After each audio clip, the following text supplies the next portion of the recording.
महाराज के जय जय जय। मुनिश्री संधान सागर जी महाराज के। संस्कारधानी महाकौशल जबलपुर के श्री आदिनाथ जिगंदर जैन मंदिर डीएन जैन बोर्डिंग परिषद से सायंकालीन टीवी चैनल का बहुचर्चित विश्वविख्यात शंका समाधान के कार्यक्रम में हम और आप अपनी शंकाओं का समाधान गुरुमुख से प्राप्त करें। उसके पूर्व Paras channel, Janvani channel, Adinath channel और प्रमाणिक ऐप के माध्यम से जिस कार्यक्रम को घर में बैठ के देख सुन रहे हैं उन सभी का और यहाँ पर उपस्थित हम सभी श्रावक श्राविकाओं का सकल दिगंबर जैन समाज जबलपुर हार्दिक अभिनंदन स्वागत करता है। आइए चलते हैं परम पूज मुनिवर के श्री चरण वंदन करते हुए आशीर्वाद प्राप्त करें और शंका समाधान के कार्यक्रम के लिए निवेदन करें। उसके पूर्व आप सभी के लिए सूचना है, परम पूज मुनिवर प्रमाण सागर जी महाराज के साथ हमें कल प्रातः काल की वेला में जबलपुर के जिनालय की वंदना करने का सौभाग्य प्राप्त हो रहा है। प्रातः 7:15 बजे मुनि संघ यहाँ से विहार करेगा और नगर के विभिन्न जिनालयों में दर्शन करके आहार चर्या के लिए पुनः यहीं आएंगे। प्रवचन का कार्यक्रम यहीं पर होगा और 23 तारीख को वसंत पंचमी के पावन अवसर पर जी आइए चलते हैं। से सूचना हम बाद में प्रेषित करेंगे। सीधे हम चलते हैं शंका समाधान के कार्यक्रम के लिए। दोनों हाथ जोड़ लेंगे और नमन करेंगे, आशीर्वाद प्राप्त करेंगे। हे मुनिवर नमोस्तु नमोस्तु नमोस्तु। बोले परम पूज मुनि श्री 160 प्रमाण सागर जी महाराज की।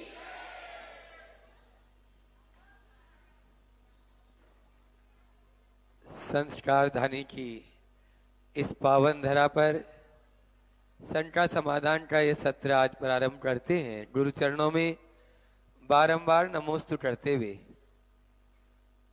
आज अपने बीच में प्रशासन विभाग से जुड़े जो श्रावक भी हैं, अधिकारी बाद में श्रावक पहले, ऐसे रांझी मंदिर में जो प्रतिदिन पूजा अभिषेक करते हैं, सीएसपी पद पर आसीन आशीष जी जैन अपना प्रश्न गुरु चरणों में कर रहे हैं और उसके बाद में तैयार रहेंगी गायिका साधना जैन जबलपुर।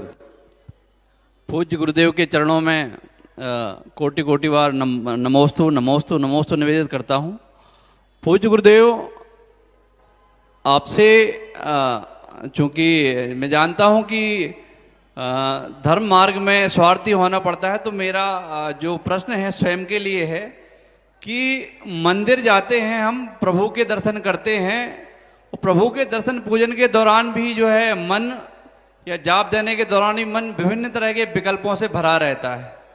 तो कहीं ना कहीं फिर ध्यान आता है कि हम प्रभु के समक्ष में बैठे हैं तो मन प्रभु की भक्ति में ही रमा रहे और अन्य विकल्पों में ना जाए, इस हेतु मार्गदर्शन प्रदान करें। नमोस्तु गुरुदेव। देखो, मैं इसे एक शुभ लक्षण के रूप में देखता हूँ कि कम से कम इतना पता तो है कि मेरा ध्यान इधर उधर जा रहा है। ध्यान भटक रहा है, इसका एहसास भी इस बात का प्रमाण है कि हम ध्यान की ओर बढ़ रहे हैं, इसलिए घबराना नहीं। दूसरी बात, जब कोई पूजा पाठ साधना उपासना ध्यान हम करते, उस समय यदि कोई विचार आए, आने दो, उसके दृष्टा बनो, विचारों में बहो मत। बादल के दल की तरह आएंगे चले जाएंगे, उन विचारों के साक्षी बनो, मात्र जानो। हमारे संस्कार कुछ ऐसे होते हैं जिसके कारण ऐसे विचार उभरते, लेकिन ये विचार न उभरे उसका एक रास्ता है, रुचि। जिस कार्य में हमारी जितनी प्रगाढ़ रुचि होती है, हमारी उसमें उतनी लीनता होती। जैसे अभी आप मेरी बात को रुचिपूर्वक सुन रहे हैं, तो इस समय आपके मन में केवल सुनने का कार्य हो रहा है, इधर उधर की कोई बात नहीं आ रही। लेकिन अगर हमारी रुचि कहीं दूसरी तरफ हो तो विचार उधर भागेगा। तो हम भगवान की भक्ति, पूजा पाठ, धार्मिक क्रियाएं एक रूटीन की तरह ना करें, श्रद्धा भाव से भरकर रुचि पूर्वक करें। तो रुचि जगते ही परिणति बदल जाती। नमोस्तु। गायिका साधना जी जैन अपने बीच में यहाँ पर उपस्थित हैं। मधुर खंड से आपको लाभान्वित करती रहती हैं। वे अपना प्रश्न गुरु चरणों में कर रहे हैं और अपने बीच में आज विधायक अजय जी बिश्नोई यहाँ पर उपस्थित हैं। वे अपना प्रश्न, अपनी बात, अपनी श्रद्धा सुमन गुरु चरणों में अर्पित करेंगे। परम पूज्य प्रमाण सागर जी महाराज जी के चरणों में त्रिवार नमोस्तु। मुनि श्री संधान सागर जी महाराज के चरणों में नमोस्तु। समस्त एलक महाराज के चरणों में शामी महाराज जी। महाराज जी, मेरा प्रश्न है, जब जीवन में अपेक्षाएं टूट जाती हैं और उम्मीद कमजोर पड़ने लगती है, तब धैर्य और सहनशीलता किस प्रकार मनुष्य को आगे बढ़ने में शक्ति प्रदान करते हैं? और महाराज जी, क्या सफलता के लिए, आगे बढ़ने के लिए उम्मीद अति आवश्यक है या धैर्य और सहनशीलता? अपेक्षाएं टूट जाए, उम्मीद खोने लगे तो धैर्य और सहनशीलता कैसे लाए? देखिए, अगर हमारी अपेक्षाएं पूरी न हो तो हम अपने आप को उपेक्षित महसूस करना बंद करें। कोई जरूरी नहीं कि हमारी हर अपेक्षा पूरी हो, और हमारी तकलीफ अपेक्षाओं की अपूर्ति से नहीं है, खुद को उपेक्षित महसूस करने से। चाहे कुछ भी हो जाए, हम खुद को उपेक्षित महसूस न करें। आज आप आई, अपेक्षा लेकर आई कि आज तो मेरा नंबर लगेगा ही।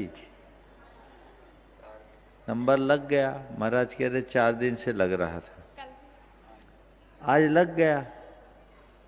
लेकिन बहुतों का मैं देख रहा हूं, महाराज के पास जितनी पर्चियां हैं, अपेक्षाएं सबकी है, पर कईयों को वंचित होना पड़ेगा। तो ये आपकी उपेक्षा नहीं है। कई बार ऐसा होता है कि लगता है कि सामने वाले ने मुझे, मेरी उपेक्षा कर दी, पर सामने वाले का वैसा कोई इरादा नहीं होता। फिर भी ऐसी परिस्थितियां बन जाती है और हम अपने आप को उपेक्षित महसूस करना शुरू कर देते हैं। वहीं अंदर उद्वेग शुरू होता है, फिर परेशान होने लगते हैं। कोशिश करो अपेक्षाएं कम से कम रखो,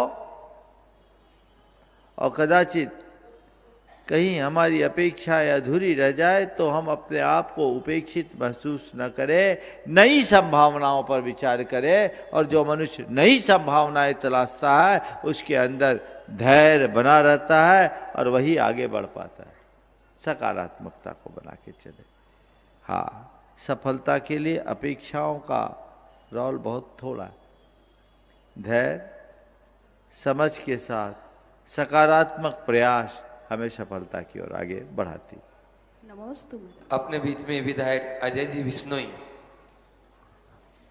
वे अपनी बात गुरु चरणों में कर रहे हैं। और उसके बाद में आज पूर्वा महिला मंडल जबलपुर उपस्थित हैं, माइक वहां तक पहुंचा दें। गुरु जी के चरणों में नमोस्तु। गुरु जी, शंका कोई इसलिए नहीं है, आपके दर्शन मात्र से शंका का समाधान हो जाता है। आपके प्रवचन भी जीवन में नित्य समाधान करते रहते हैं शंकाओं का। मैं तो इस अवसर का लाभ लेकर आपको एक पुरानी तिथि याद दिलाने की प्रयास कर रहा हूं, और एक विनम्र आग्रह उसके बाद उससे जोड़ते हुए आपसे करूंगा। हम लोग यहाँ पर एक वर्ल्ड रामायण कॉन्फ्रेंस आयोजन करते हैं, वर्ल्ड रामायण कॉन्फ्रेंस। ईमानदारी से उसकी शुरुआत आपके प्रवचन से हुई थी। मैं याद दिलाना चाहता हूं, सन 2003 की तारीख 2003 राम अवेयरनेस मूवमेंट के नाम से रामायण महोत्सव शुरुआत की थी। पहला प्रवचन 2003 में आपका हुआ। उसके बाद 2004 से स्वामी राजेश्वरानंद जी के प्रवचन रामायण महोत्सव के रूप में होते आए। फिर रामायण महोत्सव को स्वरूप बदला हम लोगों ने, क्योंकि स्वामी राजेश्वरानंद जी का देहावसान हो गया था। उसके बाद हम लोगों ने 2016 से वर्ल्ड रामायण कॉन्फ्रेंस शुरू करी, जिसमें दुनिया भर के देशों से विद्वान आते हैं और यहाँ काम करते हैं। 2016 में करी, 2020 में करी, 2023 में करी, और अभी अभी इसी जनवरी के माह में 2026 को वो संपन्न हुई है। हमारा निवेदन आपसे ये था कि मैं चूंकि उस वर्ल्ड रामायण कॉन्फ्रेंस का ऑर्गेनाइजिंग चेयरमैन रहता हूँ, यदि आप समय दें और आपका हमारा आग्रह स्वीकार करें तो मानस भवन में एक प्रवचन आपका उसी संदर्भ में फिर हो जाए। नमोस्तु। निश्चित आपने पुरानी स्मृतियों को ताज़ा किया है। पहले भी राम मानस भवन में प्रवचन हुए हैं और वह लोगों के मानस पटल पर अंकित है। आपने भाव व्यक्त किया है। अब मैं देखता हूँ कैसी अनुकूलता बनती है, क्योंकि अभी तो समय बहुत अल्प है। फिर भी बातचीत करते हैं, कब आप चाहते हैं कैसी अनुकूलता बनती है उसके अनुरूप विचार कर लेंगे। रामायण हमारा बड़ा प्रिय विषय है और अगर इस तरह का कोई कार्य होता है तो उसमें किसी भी प्रकार के सोचने जैसी बात नहीं है। अब केवल अनुकूलता पर निर्भर करता है। मुझे बहुत खुशी है कि आप इस तरह के उपक्रम को बहुत बृहद पैमाने पर कर रहे हैं। हमारी बहुत शुभाशंसा, आप ऐसे ही करते रहे। जी धन्यवाद आपको, और निश्चित रूप से मुझको विश्वास है कि आप समय जरूर देंगे। देख लें। नमस्ते। जरूर हो। पूर्व महिला मंडल जबलपुर वे अपना प्रश्न कर रहे हैं। उसके बाद में आज अपने बीच में श्री अयोध्या जी तिवारी जो पार्षद हैं वे अपना प्रश्न गुरु चरणों में करेंगे। गुणायतन प्रणेता हम सबके आराध्य पूज्य श्री प्रमाण सागर महाराज जी के चरणों में हम स्वाध्याय मंडल की महिलाओं की ओर से त्रिवार नमोस्तु नमोस्तु नमोस्तु। मुनिवर संधान सागर महाराज जी के चरणों में त्रिवार नमोस्तु नमोस्तु सभी छुल्लक जियों के चरणों में इच्छामी इच्छामी इच्छामी। महाराज जी हम लोग ये प्रश्न नहीं है, ये हम बता रहे प्रश्न ये करेंगी। 12 वर्ष से हम लोग लगातार तीनों शाखाओं के अष्टांग का विधान कर रहे हैं। महिलाएं ही करती हैं, महिलाएं ही गायक हैं, महिलाएं ही सब पंडित हैं, सब हैं, सब कुछ महिलाएं करती हैं और अच्छी खासी भीड़ होती है पूर्वा मंदिर में। महाराज जी बहुत अच्छे से विधान होता है। हर विधान में एक पुण्यार्चक होता है, तो सब उनके विधान में सब सहयोग करते हैं। तो हमारे विधान ऐसे ही चलता रहे, इसके लिए भी हम लोग आशीर्वाद चाहते हैं। और प्रश्न के लिए हम हमारी मालती दीदी को नमोस्तु गुरुवर, नमोस्तु गुरुवर। छोटा सा प्रश्न है। तीर्थंकर बालक का जब जन्म होता है तब सौधर्मेंद्र 7 कदम आगे बढ़ के साष्टांग प्रणाम करते हैं, लेकिन उनकी सची इंद्राणी यह सब देखती है और उसका कारण पूछती है। तब वह अपना अवधियान क्यों नहीं लगाती कि ये क्यों बालक का जन्म हुआ है, तो उसको क्यों नहीं ये पता चलता है महाराज? देखो, जब बड़े सामने हो ना तो हम अपना ज्ञान नहीं लगाते, बड़ों को बहुमान दे के उन्हीं से ज्ञान लेते। ये हमारी संस्कृति, समझ गए। ज्ञान तो लगा सकती है, लेकिन हमें ज्ञान क्यों लगाना? जब हमारे स्वामी बैठे इन्हीं से पूछे ना कि आखिर आपने ऐसा क्यों किया। ये हमारी परंपरा है और इसलिए मैं एक संदेश भी आप सबको सामने देना चाहता हूँ इस बहाने कि बड़ों के सामने अपना ज्ञान कम लगाओ। अगर ये हम करना शुरू कर दे तो बहुत सारी चीजें अनुकूल हो जाए। पार्षद अयोध्या जी तिवारी अपने बीच में यहाँ पर उपस्थित हैं, वे अपना प्रश्न कर रहे हैं। और उसके बाद में आज राजकुमार जी जैन अध्यक्ष के नेतृत्व में अमर पाटन से दिगंबर जैन समाज के प्रतिनिधि मंडल यहाँ पर उपस्थित है, वे अपना प्रश्न गुरु चरणों में करेंगे। गुरुदेव आपके श्री चरणों में सादर नमन। गुरुदेव, तप, त्याग, तपस्या, वेद, पुराण, काव्य, महाकाव्य, शास्त्र और शास्त्रार्थ के बाद परम पूज्य शंकराचार्य जी उस पद पर सुशोभित होते हैं। लेकिन मैं विगत 1-1.5 दशक से देख रहा हूं इस परंपरा पर, इस व्यवस्था पर, इस सनातनी स्तंभ पर प्रश्नों का जन्म हो रहा। ये कहाँ तक न्यायोचित है? ये बड़ा पीड़ा पहुंचाता है, बड़ा कष्ट पहुंचाता है जब आधुनिक युग में तमाम मीडिया प्लेटफॉर्म्स के माध्यम से सड़क पे और न जाने कहाँ कहाँ ये परिस्थितियां निर्मित होती। इसका समाधान करने का कष्ट करें। देखो भाई, ये सब सवाल तब खड़े होते हैं जब हम मूल से भटक जाते हैं, और जब हम मूल से भटकते हैं इस तरह की समस्याएं हमारे सामने आती। और ऐसे समय में बहुत सारे लोग अनपेक्षित और अवांछित टिप्पणियां भी कर देते हैं। वर्तमान दौर मीडिया का है और मीडिया के माध्यम से हर कोई को अपनी बातें एक दूसरे तक पहुंचाना बड़ी सरल बन गई। लोग वैसा कर रहे हैं और कई बार तो ऐसा लगता है कि जो लोग ऐसा कर रहे हैं उन्हें यही खुद पता नहीं कि हम क्या कर रहे हैं। मैं एक पंक्ति में आपके बात के उत्तर का समाधान इस रूप में दूंगा कि सबको अपनी मूल पहचान को बना के रखना चाहिए और अपनी मर्यादा की सुरक्षा रखनी चाहिए। अमर पाटन से दिगंबर जैन समाज अध्यक्ष राजकुमारी जैन जी के साथ में वे अपना प्रश्न गुरु चरणों में कर रहे हैं और उसके बाद में तैयार रहेंगे साक्षी मयंक जैन गड़ा फाटक। परम पूज मुनि श्री प्रमाण सागर जी महाराज के चरणों में नमोस्तु नमोस्तु नमोस्तु। सकल दिगंबर जैन समाज पाटन की ओर से नमोस्तु नमोस्तु नमोस्तु। महाराज श्री आपका पिछले कई वर्षों से अमर पाटन में चरण नहीं पड़े। हम निवेदन करते हैं कि हमारे अमर पाटन नगर में आपके चरण पड़ें और हमारे प्रश्न के लिए बबला भैया पूछेंगे। पूज्य गुरुवर कोट कोट नमोस्तु नमोस्तु नमोस्तु।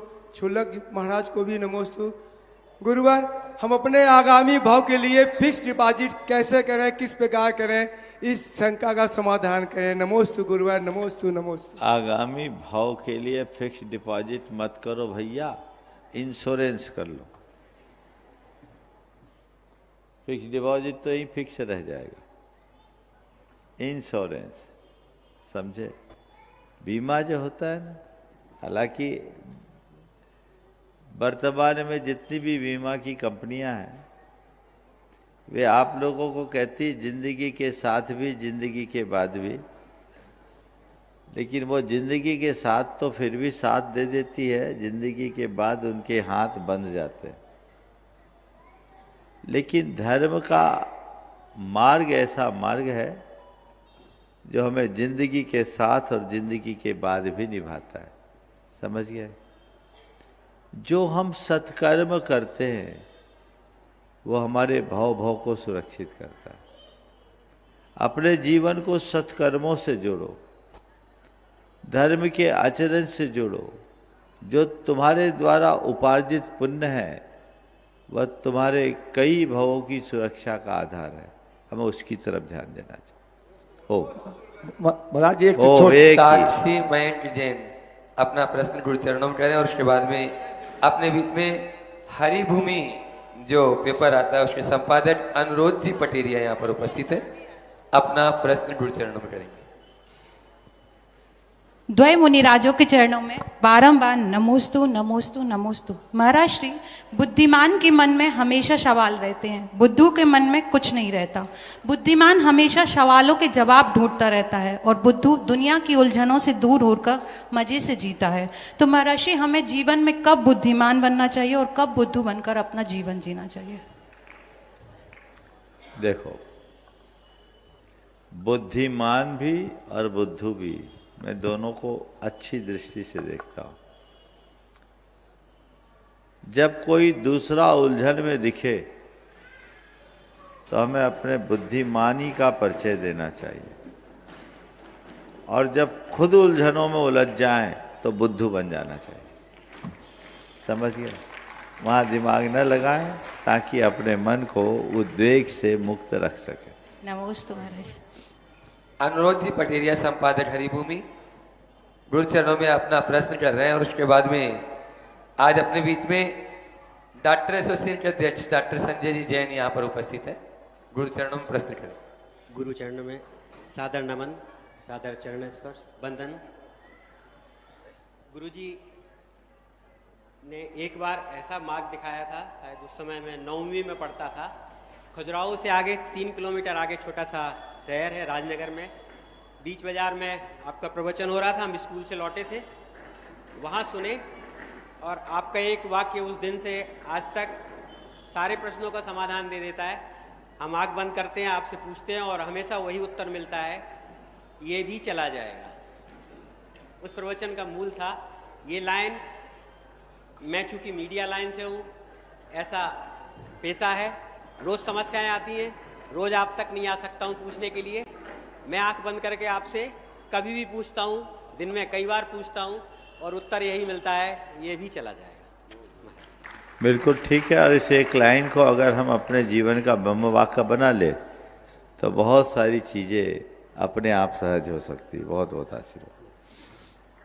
प्रश्न करें? हो गया। डॉक्टर संजय जी जैन, अध्यक्ष से सभी डॉक्टर्स के और ऑर्थोपेडिक के अपने, और उसके बाद पंडित सिद्धार्थ जी जैन सतना उपस्थित है। नमस्ते अपना प्रश्न महाराज। करेंगे। नमस्ते महाराज। महाराज जी, जैनों में जो संत होते हैं, दिगंबर होते हैं, श्वेतांबर होते हैं, उन लोगों की अलग अलग पहचान होती है, पर जो श्रोता होते हैं, जो जैन धर्म के अनुयायी होते हैं, उनकी अलग से कोई बाहरी पहचान नहीं है, तो उसके लिए कुछ कर सकते हैं क्या? बड़ा अलग सवाल। साधुओं की पहचान है जी, श्रद्धालुओं की पहचान क्यों नहीं? देखो, मैं इसे कहना चाहूंगा कि इसकी कोई आवश्यकता नहीं। साधु की पहचान उसके बाह्य भेष से होती है और श्रद्धालु की पहचान उसके व्यवहार से दिखनी चाहिए। समझिए, आपके आचरण में दिखना चाहिए कि हम जैन हैं, आपके व्यवहार में झलकना चाहिए कि हम जैन हैं। जैनों की कोई वेशभूषा नहीं है। मैं ऐसा कोई वेशभूषा बना दूं तो ये जैन धर्म की विराटता है। जैन धर्म ने सबको सम्मान दिया है और सबका स्वागत करने का पाठ पढ़ाया है। यहाँ जो आ जाए वो श्रद्धालु बन सकता है और आगे बढ़ सकता है। पंडित सिद्धार्थ जी जैन सतना अपने बीच में उपस्थित हैं। अनेकों समाधियां जिन्होंने करवाई, एक बार जोरदार तालियों से उनका स्वागत करें। पूरा परिवार यदि उपस्थित हो तो वे भी आ जाए और अपना प्रश्न कर रहे हैं। उसके बाद में तैयार रहेंगे श्रीमती ध्वनि जैन जबलपुर। परम पूज्य गुरुदेव के चरणों में कोटिशा नमन। सभी शुल्लक जी के चरणों में एक शामिल। हे गुरुवर, आपकी कृपा से, गुरुदेव के आशीर्वाद से और आपकी कृपा से अभी तक लगभग 180 समाधियों से ऊपर संपन्न हो चुकी है। इसमें आपका वरद हस्त हमारे जो ऊपर रहता है वह हमें प्रेरणा देता है और आगे बढ़ने के लिए संकल्पित करता है। आपके द्वारा फील टू हील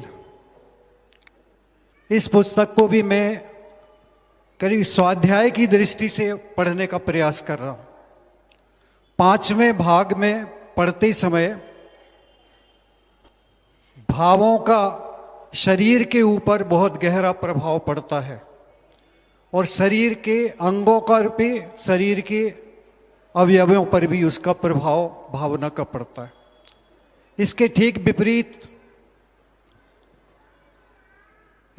विपरीत मैं ये पूछना चाहता हूं और आपसे मार्गदर्शन चाहता हूं कि जो शरीर से अपंग हैं, जो शरीर से वृद्धावस्था को प्राप्त हो रहे हैं, जो छपक उठ नहीं पा रहे, सोच नहीं पा रहे और अपने को आगे नहीं बढ़ा पा रहे, लाचार से महसूस करते, उनके लिए आपके द्वारा इसी पुस्तक में या अन्य ट्रैक के माध्यम से हमें कुछ ऐसा संकेत मिले, संवर्धन मिले, जिससे हम उन छपकों की भी वयोवृत्ति, उन अपाहिज या वृद्धावस्था या अस्वस्थता में भी उनका उपचार कर सकें।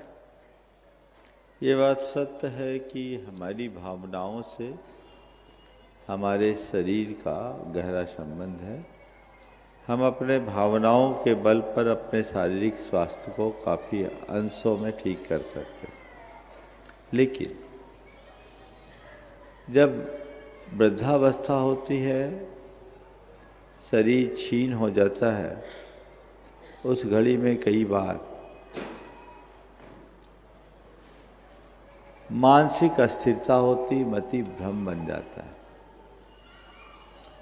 और लोग अपने भावों को संतुलित नहीं कर पाते। तो सबसे पहले तो मैं ये कहूँगा कि लोग अपने जीवन के प्रारंभिक दिनों से भावना योग करें ताकि जीवन के अंत में भी आप अपना भावनात्मक संतुलन बना सकें। और यदि कदाचित ऐसा ना हो पाए तो जो सेवा करने वाले लोग हैं वे उन्हें मोटिवेट करके उनकी भावनाओं को उभारें। अगर मति भ्रम में कुछ वो बोल भी रहे तो शांति से उसे सुने, फिर धीरे धीरे संबोधन करके उनके अंदर की चेतना को जगाए। आखिरी दिनों में सोडियम पोटेशियम आदि की मात्रा में हीनाधिकता हो जाती है, हमारे मस्तिष्क का लिम्बिक सिस्टम थोड़ा सा पूरी तरह सक्रिय नहीं रह पाता, तो उन सब निमित्तों से ये परिस्थितियां निर्मित हो जाती। तो उस समय हमारा जो संबोधन है बहुत काम करता है। संलेखना करते समय जो परिचारक है उसकी बहुत बड़ी भूमिका होती है। तो वहाँ हमें उन्हें ठीक तरीके से संबोधने की आवश्यकता है। हमारा मोटिवेशन ही उनको स्थिरता प्रदान करता है। तो हमें उसके लिए ये चीज़ें तैयार करनी चाहिए। आज आपने इस तरफ ध्यान खींचा है, मैं अवसर पाकर जरूर इस पर काम करूँगा। जी नमोस्तु महाराज। श्रीमती ध्वनि जैन और तैयारी में ब्रह्मचारिणी सरिता दीदी सिलवानी। पूज्य गुरुवर के चरणों में मेरा नमोस्तु नमोस्तु नमोस्तु, और महाराज जी के चरणों में इच्छामी इच्छामी इच्छामी, छुल्लक महाराज जी के चरणों में। पूज्य गुरुवर, मैं छोटे बच्चों का स्कूल चलाती हूँ जिसमें मात्र 3 से 5 वर्ष तक के बच्चे पढ़ते हैं, और हर्ष का विषय ये है कि 90% बच्चे हमारे जैन समाज को बिलोंग करते हैं, जिसमें नर्सरी KG1 KG2 सिर्फ 3 से 5 वर्ष तक के बच्चे हैं। तो हम समय समय पर उनको जैन आचरण का पालन करना सिखाते रहते हैं। महाराज जी, मेरा प्रश्न यह है कि इस एज ग्रुप के बच्चों को क्या भावना योग सिखाया जा सकता है? क्योंकि इतने छोटे बच्चे को कुछ समय के लिए एकाग्रचित होकर बिठाना ही अपने आप में एक चैलेंज है, और अगर सिखाया जा सकता है तो उसकी रूपरेखा किस प्रकार से होनी चाहिए? नमोस्तु। बहुत अच्छा काम कर रही हैं आप। पहले तो मैं कहूँगा कि इन बच्चों को जैन धर्म, चूँकि 90% जैन बच्चे आपके विद्यालय, 90 बताए ना, तो आप उनको बखूबी प्रामाणिक समूह के द्वारा तैयार शिशुशाला का अध्ययन कराएं। उससे वे जैन धर्म को बहुत अच्छे से ग्रहण कर सकेंगे।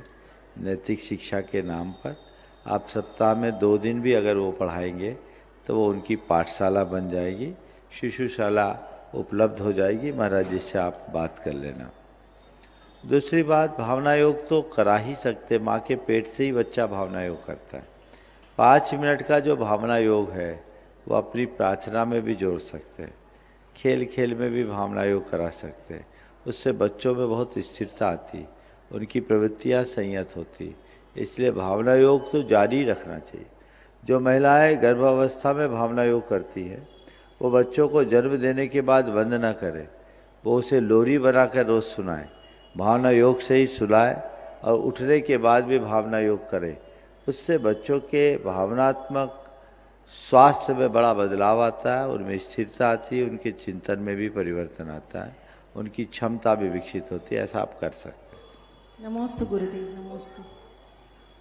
ब्रह्मचारिणी सरिता दीदी और सभी दीदियां सिलवानी। अब उसके बाद में काजल जैन, निबुआ वाला परिवार तैयार है। नमोस्तु महाराज जी, इच्छामी महाराज जी। महाराज जी, हमारा प्रश्न आध्यात्मिक है और पूज्य मुनि श्री क्षमा सागर जी महाराज जी की कविता में से है।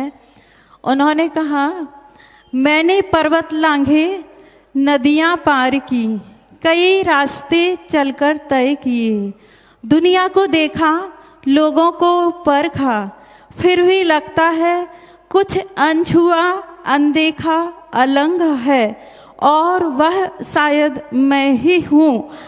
तो महाराज जी इस दुनिया की आपाधापी में हम व्रती भी अपने आप में स्थिर नहीं रह पाते हैं, तो भेद विज्ञान का और अपने आप में स्थिर होने का हम लोगों के लिए क्या उपाय हो सकता है? नमोस्तु महाराज जी। भेद विज्ञान और अपने आप में स्थिर होने का उपाय, दो ही उपाय, तत्व का अभ्यास और वैराग्य का चिंतन। ज्ञान और वैराग्य ये ही दो ऐसे साधन हैं जो हमारे अंदर स्थिरता लाते हैं।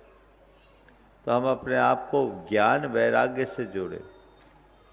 जो हम पढ़ते हैं उसे केवल पढ़े नहीं, अपितु उसकी भावना भी भाए, बार बार ध्याय, बार बार भाए, तो बदलाव घटित हो सकता है, वो जीवन को बेहतर बने। नमस्ते। काजल जी जैन निबोवाला परिवार और तैयार रहेंगे गरिमा विवेक जैन लक्ष्मी एम्पोरियम जबलपुर।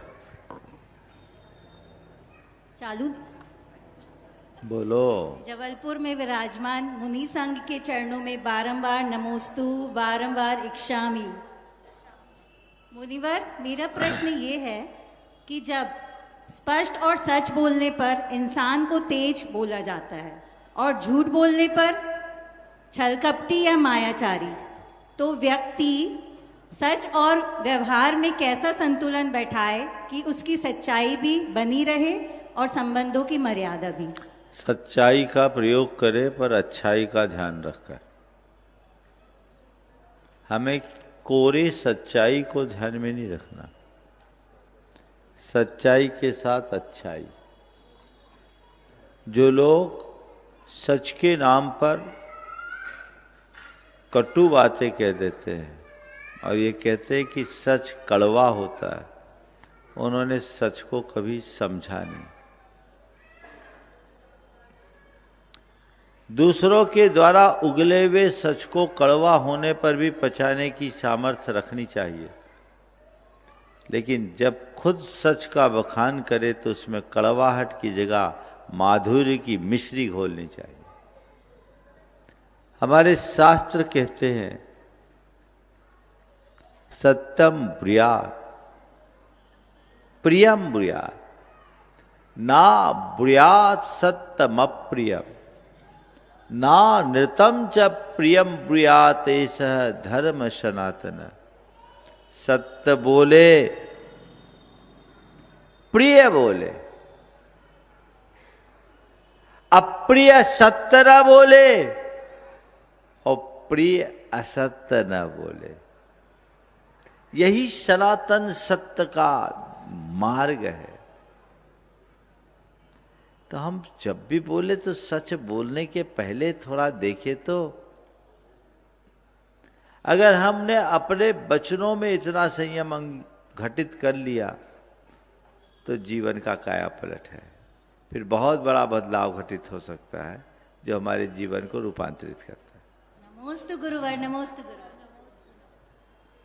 गरिमा विवेक जी जैन लक्ष्मी एम्पोरियम तैयार रहेंगे। आनंद जी सिंगई गोल बाजार। मुनि श्री के चरणों में बारंबार नमोस्तु, एलक जी छुल्लक जी महाराज जी के चरणों में इक्षामि। महाराज श्री, मेरा प्रश्न है, तन के घाव तो समय रहते भर जाते हैं, तन के घाव तो समय रहते भर जाते हैं, लेकिन महाराज श्री जैसे जैसे समय बढ़ता है वैसे वैसे हमारे मन के घाव भरते नहीं। मन के घाव कैसे भरे, कृपा कर समाधान करें। तन के घाव भरते हैं, मन के घाव कैसे भरे? तन के घाव कब भरते? जब हम तन में मरहम लगाते हैं। मन के घाव भी भर जाएंगे जब हम मन में मरहम लगाएंगे। तन के मरहम का आपको ख्याल है, मन के मरहम को जानते ही नहीं। मन में मरहम लगाओ तत्व ज्ञान की, मन में मरहम लगाओ क्षमा भाव की, मन में मरहम लगाओ चीजों को नजरअंदाज करने की, मन में मरहम लगाओ सकारात्मकता की। समझ गए? और एक बात बोलूं, क्षमा का मरहम ऐसा मरहम है जो हर घाव को बहुत जल्दी भर देता है। तो मन में क्षमा भाव जगाइए, क्षमा भाव से अंदर का घाव भरेगा। और सबका अनुभव है किसी के प्रति कितनी भी कटुता हो, नाम सुनते ही आग लग जाए, लेकिन एक बार हम मन से क्षमा कर देते हैं तो उसके गले में हाथ डालकर चलने में कोई संकोच नहीं होता, हम चलते रहते हैं। वैसा देख। आनंद जी सिंगई टोल बाजार अपना प्रश्न कर रहे हैं और उसके बाद में शर्मिलाई जैन जबलपुर।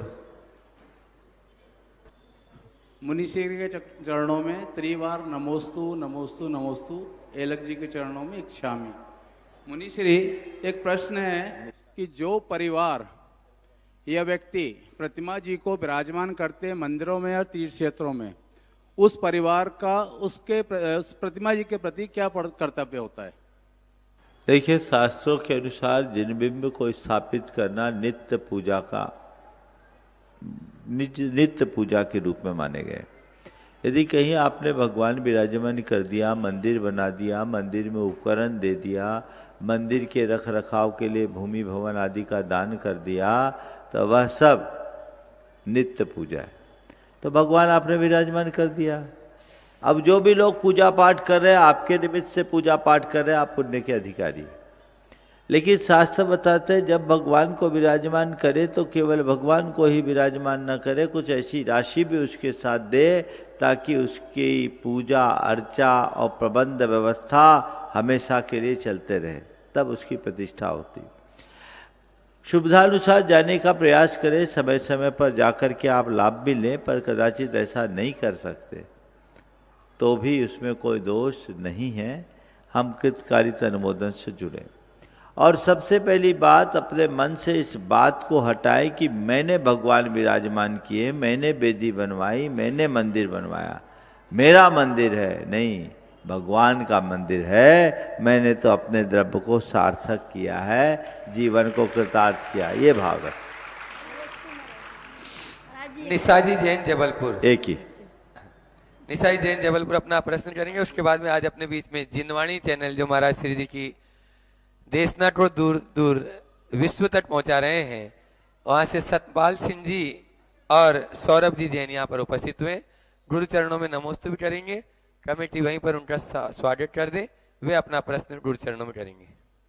नमोस्तु महाराज जी, दोनों महाराज जी के चरणों में बारंबार नमोस्तु नमोस्तु नमोस्तु इच्छामि महाराज जी।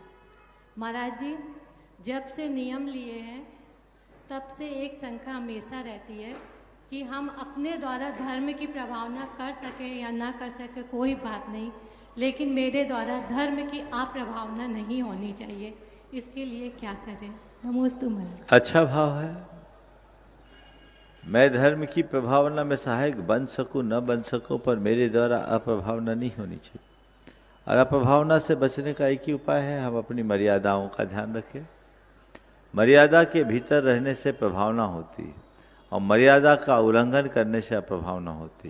तो हर व्यक्ति को अपनी मर्यादा का स्मरण होना चाहिए और मर्यादा के अंदर रह करके ही अपना काम करना चाहिए। नमोस्तु महाराज जी। सतपाल सिंह जी, सौरभ जी, जिनवाणी चैनल, वे अपना प्रश्न कर रहे हैं। उसके बाद परवीर जी जैन, शिवनगर, प्रचार मंत्री। कोई सवाल प्रश्न सवाल है क्या? आप लोग जोरदार तालियों से एक बार सतपाल जी का और सौरभ जी का स्वागत कर दें। महाराज श्री गुरुवर के चरणों में त्रिवार नमोस्तु नमोस्तु नमोस्तु। महाराज श्री, मैं अपने चैनल जिनवाणी चैनल के CMD श्री नीरज जैन जी की ओर से भी आपको त्रिवार नमोस्तु नमोस्तु नमोस्तु गुरुवर। गुरुवर, मैं जब आपके दर्शन करके इधर आ रहा था तो एक वहाँ लाइन लिखी हुई थी कि जिन और जन में सिर्फ एक ही अंतर है, एक वैभव के ऊपर बैठा है और एक के ऊपर वैभव बैठा है। तो मैं बड़ी देर तक सोचता रहा, फिर मैंने कहा महाराज श्री की शंका समाधान में मैं ये अपनी शंका का समाधान कर। देखिए, बहुत ये गुरुदेव का वाक्य है, जिन और जन में बस इतना ही अंतर है, एक वैभव के ऊपर है और दूसरे ने वैभव को अपने ऊपर बिठा रखा है। भगवान के चरणों में तीन लोग का वैभव निछावर होता है और भगवान उससे अलिप्त रहते, 4 अंगुल ऊपर। स्वर्ग का इंद्र भी भगवान के चरणों में आकर अपना वैभव निछावर करता है, पर भगवान उसको देखते तक नहीं। इसलिए भगवान वैभव के ऊपर है और दुनिया के लोग संपत्ति को अपने सिर पे रखता है। समझ गए? तो संपत्ति को अपने सिर पर रखता है और हमारे देश में विभिन्न प्रकार के प्रतीक बताए और संपत्ति के प्रतीक स्वरूप एक देवी भी मानी गई है। कौन है वो? कौन है? संपत्ति की देवी किसको मानते हैं? लक्ष्मी जी। लक्ष्मी जी। लक्ष्मी को अगर हम संपत्ति की देवी मानते हैं, थोड़ा बताओ उसको कौन अपने, वो किस पर सवार रहती? उसका वाहन क्या है? बोलो। लक्ष्मी जी का वाहन कौन है? थोड़ा बोलो तो, मैं आपके मुख से सुनना चाहता हूँ। थोड़ा माइक पे बोलो। मेरे ख्याल में शायद उल्लू की सवारी अभी भी शायद है, अब मुझे नहीं पता, पर मुझे इनमें एक बहुत बड़ा प्रतीक छिपा दिखता है। देखो, आज प्रतीक की बात आई। धार्मिक मान्यताएं अपनी जगह है, मैं उस पर कोई टिप्पणी नहीं कर रहा, लेकिन इससे हम एक आध्यात्मिक संदेश प्राप्त कर सकते हैं। विभिन्न देवी देवताओं पर मैंने चिंतन किया, पर आज दो की बात करता हूं, लक्ष्मी जी और गणेश। दोनों का वाहन, लक्ष्मी को संपत्ति के और गणेश को बुद्धि का देवता माना जाता है। अब लक्ष्मी का वाहन उल्लू और गणेश का वाहन चूहा। थोड़ा सोचने में आता है, चूहा इतना क्षुद्र प्राणी, उल्लू भी बहुत बड़ा नहीं होता, इनको वाहन क्यों बनाया? धार्मिक मान्यताएं जो भी हो, पर मैं इसका एक आध्यात्मिक अर्थ इस अर्थ में लेता हूं। लक्ष्मी यानी संपत्ति। संपत्ति को अपने सिर पर बिठाने वाला कौन होता है? उल्लू को क्यों रखा? उल्लू एक ऐसा प्राणी है जिसको दिन के उजाले में नहीं दिखता, तो जो संपत्ति अपने सिर पर रखे रहता है वो आंखों से अंधा हो जाता है, उसको कुछ सूझता नहीं। ये एक प्रतीक हो सकता है। दूसरा, बुद्धि का देवता गणेश। बुद्धि की प्राप्ति कब होगी? जब सतत हम प्रयत्नशील रहेंगे, सतत अध्यवसायी होंगे। चूहे को उनका वाहन बनाया। चूहा क्यों? चूहा एक ऐसा प्राणी है जो 24 घंटे अपने दांत घिसते रहता है। आपने कभी चूहे को देखा? कहते हैं कि चूहा अगर अपना दांत ना घिसे तो उसके दांत इतने तेजी से बढ़ते हैं कि उसके जबड़े फाड़ के बाहर निकल जाए। इसलिए चूहे को दांत घिसते रहना पड़ता है, और इसी कारण कई बार अखाद्य वस्तुओं को भी चूहा कुतरता है, तो उसकी प्रॉब्लम है, ऐसा कहा जाता है। तो जो अपनी दांत घिसे, बुद्धि उसी के सिर पर बैठती है। यानी जो सतत प्रयत्नशील रहे, सतत अध्यवसायी हो, वही बुद्धि का देवता बन सकता है। ये आध्यात्मिक दृष्टिकोण भी हम विकसित कर सकते हैं। कभी मौका आएगा तो फिर इन पर विस्तार से चर्चा करेंगे, लेकिन इन सब के अर्थ को समझिए, समझे?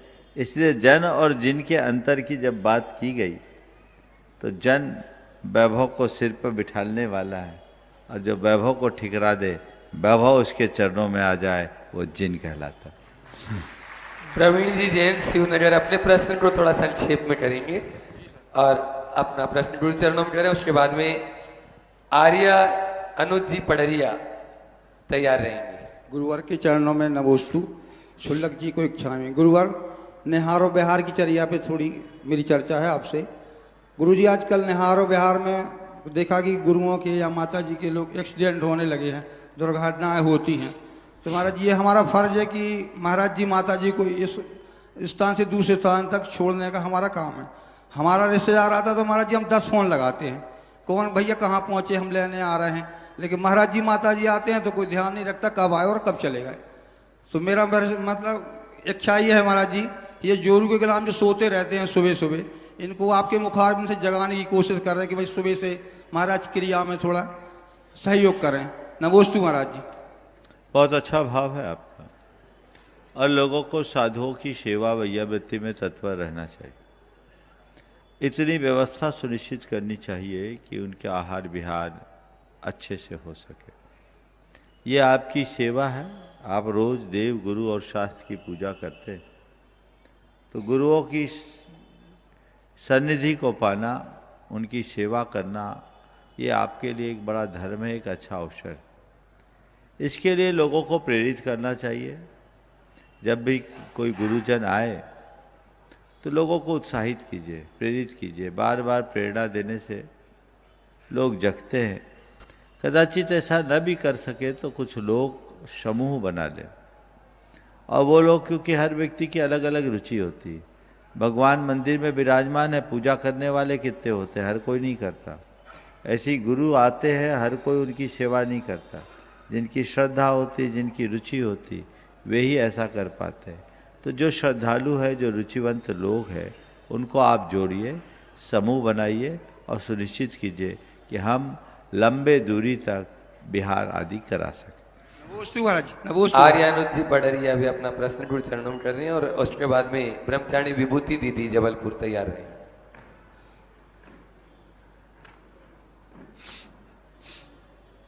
पहले से माइक पहुंचा दें, समय बचेगा, इधर भी पहुंचाएं। नमोस्तु महाराज श्री, मेरा प्रश्न यह है कि मंदिर में दान देना या किसी भूखे को खाना खिलाना, किस में ज्यादा पुण्य मिलता है? दान देने में पुण्य मिलता है, दिमाग लगाने में पुण्य नहीं मिलता। जब जैसा मौका आ जाए वैसा करो, समझे? दान देते हम किस लिए देते हैं? बोलो, दान किस लिए देते हैं? पुण्य बढ़ाने के लिए। पुण्य बढ़ाने के लिए नहीं, स्वपर के उपकार के लिए। किसके लिए देते हैं? स्वपर के उपकार के लिए। आपने किसी भूखे को भोजन करा दिया, उस पर उपकार हुआ कि नहीं हुआ? कितना बड़ा उपकार हुआ?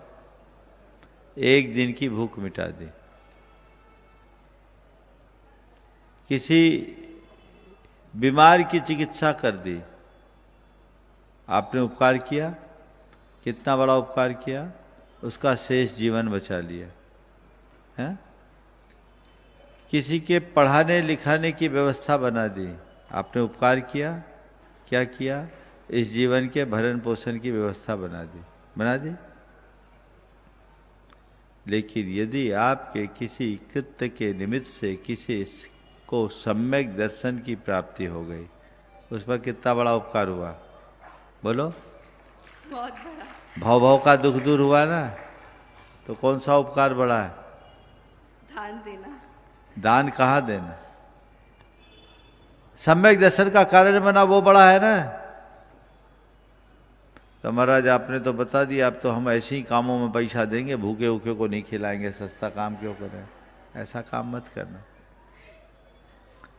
जो सामने आ जाए वो करो, पर एक हमारा तात्कालिक धर्म है जो मानवीय संवेदना से प्रेरित होकर करते हैं, और दूसरा हमारा स्थायी धर्म है जो हम पारमार्थिक भावना से भरकर करते हैं। हमारा उद्देश्य केवल यही जीवन की पुष्टि करने का नहीं, हमारा उद्देश्य अपना भाव सुधारने का होना चाहिए। समझ गए? तो दोनों करो, जो जहां प्रासंगिक बन जाए। ब्रह्मचारिणी विभूति दीदी गुरु चरणों में अपना प्रश्न करें, और उसके बाद में श्रीमती मेघा जी चौधरी जबलपुर तैयार है। परम पूज्य द्वय मुनिवर के पावन श्री चरणों में बारंबार नमोस्तु। मंचासीन समस्त शुल्लक जी के पावन चरणों में बारंबार इक्षामि। मुनिश्री, अभी एक रिसर्च सामने आई, थीसिस, मेरे पास थीसिस चेक होने आती है। एक थीसिस बड़ी विचित्र पढ़ने में आई कि जो आज की डेट में जो लोगों को जो कंसीव नहीं करने वाली जो नेचुरल प्रॉब्लम हो रही है, उसके विषय में एक नई थीसिस पढ़ने में मिली कि जो एडोलेसेंस एज में, क्योंकि आजकल मल्टीमीडिया का ज़माना है, बच्चे समय से पहले ही बहुत ज़्यादा मैच्योर हो चुके होते हैं, और जो इंटरनेट के थ्रू उनको जो नॉलेज बहुत एज के बहुत बाद में होना चाहिए, मतलब बिफोर एज में जो उनको बहुत सारा नॉलेज हो चुका होता है, उसके कारण उनके जो बायोलॉजिकल हार्मोनिक चेंजेस होते हैं उनकी बॉडी में, तो वो हार्मोनिक चेंजेस इतने ज़्यादा हो जाते हैं कि उसके कारण जब वो जिस एज में वो पहुंचते हैं आफ्टर मैरिज की एज में और उसके बाद के प्रोसीजर जो होती है उसमें उनके ये जो हार्मोन्स जो बाद में डेवलप होने चाहिए थे वो सारे हार्मोन्स पहले डेवलप होके वो हार्मोन्स डिस्ट्रॉय हो चुके होते हैं। इसके कारण उनको जो ये आफ्टर मैरिज जो प्रॉब्लम्स आती हैं, और इसके जब मैं उसका वाइवा लेने गई इस थीसिस का तो उसने इतनी सारी मुझे डिटेल्स और वेबसाइट्स दिखाई कि देख के हैरानी हो गई कि आज के बच्चे कहाँ जा रहे हैं। हम लोग जिस उम्र में थे तब तो बहुत बाद में मैच्योर हो पाए, पर आज की जनरेशन तो बिफोर टाइम, मतलब उसने जो स्टडी की थी उसकी स्टडी थी 14 इयर्स टू 21 इयर्स की एज की स्टडी थी। उसने जो पूरी रिसर्च की थी और कुछ साइकोलॉजिकल टेस्ट बनाकर उसने अप्लाई किए थे। तो वो टेस्ट देखकर हैरानी देखकर कि आज की जनरेशन कहाँ जा रही है और ये इस जनरेशन को कैसे, इस चीज़ का कैसे रोकथाम हो सके, जो ये मल्टीमीडिया और महाराज जी उसने जो वेबसाइट्स दिखाई, मतलब उसका इतना बड़ा ड्रॉबैक है कि वो अगर आप गूगल में उस चीज़ को सर्च कर रहे हो, सर्च इंजन में वो दोबारा आपको शो नहीं होगा, और वो डिलीट हिस्ट्री में आपने अगर एक बार परमानेंट डिलीट कर दिया तो आपके पेरेंट्स भी उस चीज़ को नहीं देख पाएंगे कि आपका बच्चा अकेले में रात में घर में क्या देख रहा है, वो उस चीज़ को कुछ भी नहीं देख पाएंगे। और बिफोर टाइम बच्चे जो मैच्योर हो रहे हैं, तो इस चीज़ का कैसे रोकथाम हो सके, बच्चों को कैसे मार्गदर्शन मिल सके। बहुत ही गंभीर सवाल आपने उपस्थित किया है और ये हमारी पूरी सामाजिक व्यवस्था के ऊपर एक बड़ा सवाल खड़ा करता है। मेरे देखे इसमें हमें बाल किशोर मन को ठीक करने के लिए एक व्यवस्थित रूपरेखा बनानी चाहिए। हमने भावना योग में बाल और किशोरों के लिए भी भावना योग कैसे करें जिससे उनके जीवन में बदलाव आ सके और इस प्रकार की मानसिक विकृतियों से मुक्त हो सके काम किया है। फील टू हील भावना योग का विज्ञान, उस पुस्तक पे एक अध्याय केवल इस विषय पर है, अन्य पुस्तकों में भी हमें इस पर प्रयोग करना चाहिए। लेकिन जो आपने बात कही, आपके जाकर के मिसकंसीव होने का और अन्य चीज़ों का जो होना है, उसके पीछे दो और बड़े कारण हैं जिस पर भी रिसर्च होना चाहिए। एक है लेट मैरिज। पुराने समय में 20-22 साल की उम्र तक विवाह हो जाता था, आज 30-30 साल तक विवाह नहीं होते और विवाह पूर्व बाकी चीजें जुड़ जाती है। तो जो आपने कहा कि हार्मोनल डिसबैलेंस, वो स्वाभाविक है। अगेंस्ट द नेचर जब भी हम जाएंगे तो विकृतियां होंगी। संतान ना होने के कारणों में जो आजकल इश्यूज हो रहे हैं, IVF का तो कितना केस बढ़ता जा रहा है, उसमें एक बड़ा कारण बताया गया है लेट मैरिज। दूसरा स्ट्रेस, बदली हुई जीवन शैली। हमें इन सब चीज़ों को बदलना चाहिए। बच्चों को मर्यादा का पाठ पढ़ाना चाहिए। जहाँ तक सवाल है इंटरनेट से दूर करने का, अब तो दूध पीते बच्चों को इंटरनेट पकड़ा दिया जाता है, दूर कर पाना बहुत मुश्किल है। और ऐसी चीज़ें लोग स्वाभाविक रूप से इनके प्रति आकर्षित होते हैं, क्योंकि हमारे मन में जो पुराने संस्कार है वो किसी न किसी रूप में उभर जाते हैं। तो ये सारी समस्याएं हैं। इस पूरे विषय पर एक ठोस अध्ययन के बाद एक पूरा प्रोग्राम डिजाइन होना चाहिए, जिससे हम अपनी पीढ़ियों को सुधार सके और आने वाले समय में अपनी संतति को संभाल सके, लोग स्वस्थ और सुखी जीवन जी सके। विलंब के विवाह पर बहुत गंभीरता से विचार करना चाहिए।